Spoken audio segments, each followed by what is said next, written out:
সকলকে স্বাগত জানিয়ে শুরু করছি নতুন আরেকটি ভিডিও। তো এই ভিডিওটি প্রাথমিক টেট পরীক্ষার ব্যাপারে আলোচনা করব।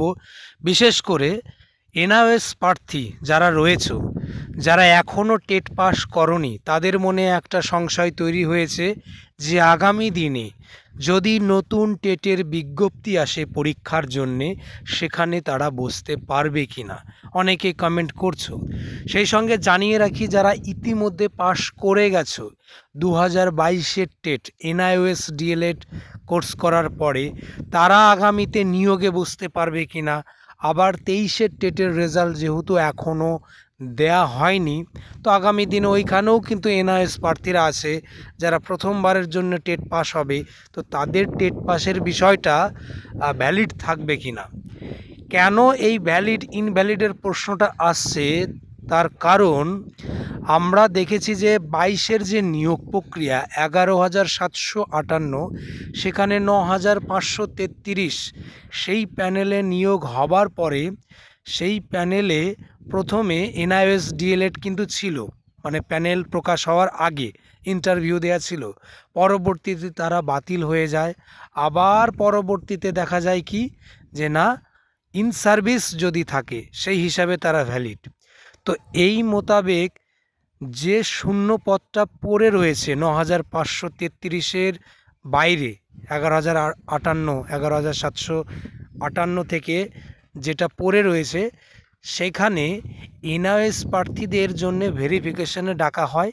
তো সেই ভেরিফিকেশনের যে নোটিশ দেয়া হয় বা নোটিফিকেশন দেয়া হয়, সেখানেই কিন্তু বলা থাকে যে 2017-র ডেট আছে একটা নির্দিষ্ট, তো সেই 2017-র মধ্যে কিন্তু টেট পাস হতে হবে।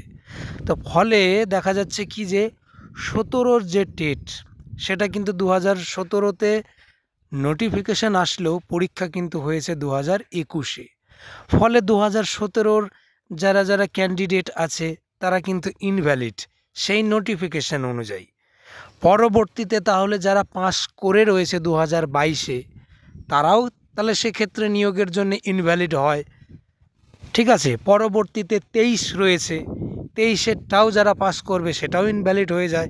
এটা আমি নোটিফিকেশনের হিসেবে আমি বলছি। এমনকি যারা আগামীতে বসবে তারাও কিন্তু বসতে হয়তো আর পারবে না, পারলেও সার্টিফিকেট ইনভ্যালিড হয়ে যাবে। এটা নোটিফিকেশন অনুযায়ী। কোথাকার নোটিফিকেশন না, এনআইওএসের ক্ষেত্রে যে পেন্ডিং নিয়োগ বা ভেরিফিকেশনের জন্য যে নোটিফিকেশন দেয়, সেই নোটিফিকেশন অনুযায়ী।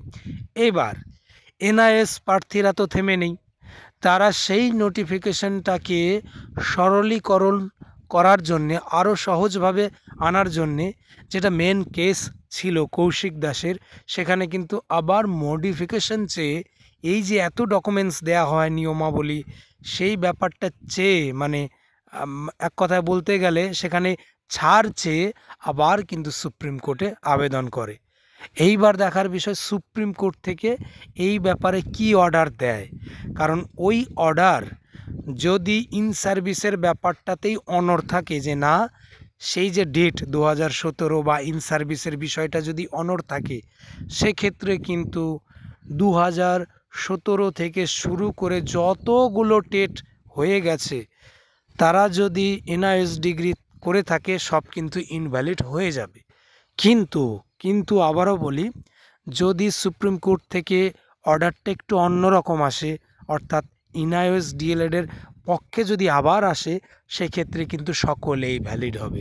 এখানে 2017 হোক বা 2022 হোক বা 23-এর যখন রেজাল্ট দেবে সেখানেই হোক, বা আগামী দিনে যারা টেটে বসবে, সব জায়গায় ভ্যালিড হবে। তাহলে যে কৌশিক দাসের কেসটা, সেখানে কিন্তু আবার মডিফিকেশন চেয়ে কিন্তু আবেদন করা হয়েছে সুপ্রিম কোর্ট, ওটা কিন্তু একটা গুরুত্বপূর্ণ।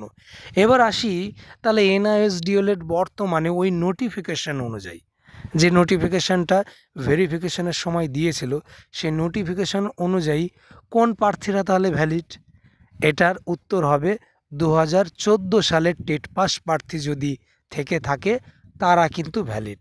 কারণ 2014 সালের টেট, সেটা 14 সালে নোটিফিকেশান আসলেও 15 সালে কিন্তু আবারও নোটিফিকেশান আসে, সেই পুরনো নতুন মিলিয়ে 16 সালে কিন্তু তার রেজাল্ট বেরিয়ে যায়। তো সুতরাং ওইখানে 14 সালের টেট নিয়ে কোনো বাধা নেই। কিন্তু টেট সার্টিফিকেট থাকার পরেও বিভিন্ন যে ইন সার্ভিসের প্রমাণের যে তথ্যগুলো না, তার ওপরে যেসব বিষয়গুলো চেয়েছে এনআইএস প্রার্থীদের কাছ থেকে, সেখানেও যদি একটা সরলীকরণ না করা হয়, সহজ সরল সার্টিফিকেট না চাওয়া হয়, সেক্ষেত্রে কিন্তু বড় মুশকিল আগামী দিনে এনআইএস প্রার্থীদের। কাজেই কৌশিক দাসের যে আবেদন করেছে যে পিটিশনাররা, সেখানে কিন্তু খুবই গুরুত্বপূর্ণ। শেষমেশ আবার পুনরায় তার উত্তর কী দেয় সুপ্রিম কোর্ট, সেটাই এখন দেখার বিষয়। তো মোটামুটি এই ভিডিওটা কিন্তু ছিল শুধুমাত্র এনআইএস ডিএলএড প্রার্থীদের জন্যে। আবারও বলে রাখি, যারা যারা ভেরিফিকেশন কমপ্লিট করে এসেছো, সেই ভেরিফিকেশনে কিন্তু যে বোর্ড, তারা কিন্তু কোনো দিন বলবে না যে সার্টিফিকেট এটা দিলে ভালো হতো, ওটা দিলে ভালো হতো। তারা যা বলার নোটিফিকেশনে বলে দিয়েছে। কিন্তু আমরা সকলেই ভাবছি যে তাহলে সবাই কি ভ্যালিড নাকি? এইটাই নির্ভর করবে আগামী দিনের যে মেধা তালিকাটা আসবে। ওই মেধা তালিকায় যদি সকলকে না নেওয়া হয় বা নোটিফিকেশন অনুযায়ী যদি মেধা তালিকা আসে, সেক্ষেত্রে কিন্তু প্রায় ধরতে গেলে বাদ পড়ে যাবে।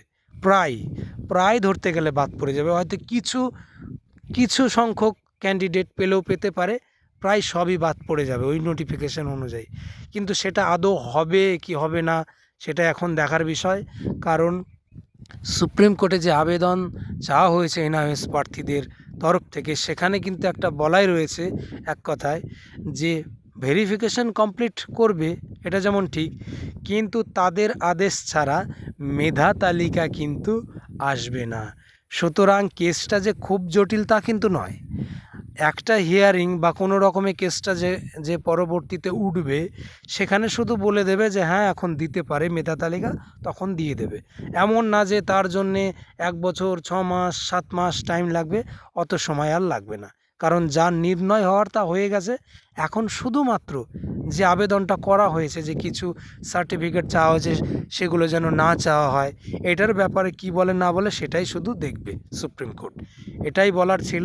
তাই এনআইএস প্রার্থীরা যারা আছো, তাদের মনে যদি কোনো ডাউট থাকে আমার এই ভিডিওটা নিয়ে, আমি আবারও বলছি, এই ভিডিওটা কিন্তু করা রয়েছে এনআইএস প্রার্থীদের জন্যে।